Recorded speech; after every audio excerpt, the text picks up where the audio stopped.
Judge said today regarding a multi-million-dollar settlement between the city of Denver and a former inmate. That inmate sued the city over allegations of brutality and corruption at the Denver jail.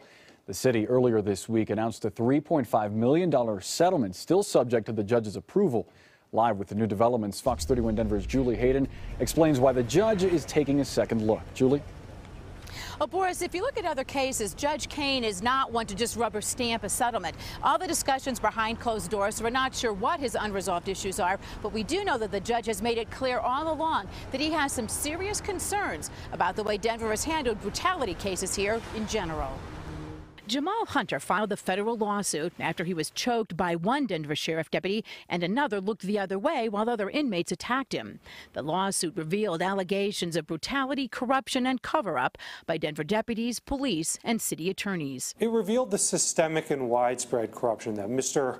Hunter's incident wasn't isolated. An outraged federal judge, John Kane, called for a federal investigation into the city's actions and ordered the city to turn over several years' worth of potentially embarrassing or worse internal documents. I'm here today because the parties in this case have come to an agreement to present a settlement to City Council for $3.25 million regarding all claims in the Hunter matter. But before any of that could happen, City Attorney Scott Martinez and Hunter's attorneys announced a $3.25 million settlement, the largest payout in Denver history. Today, Judge Kane told lawyers he wants some unspecified issues resolved before he accepts the deal. He seemingly wants to make sure that procedures are changed in the Denver County Jail, that procedures are changed in the city attorney's office.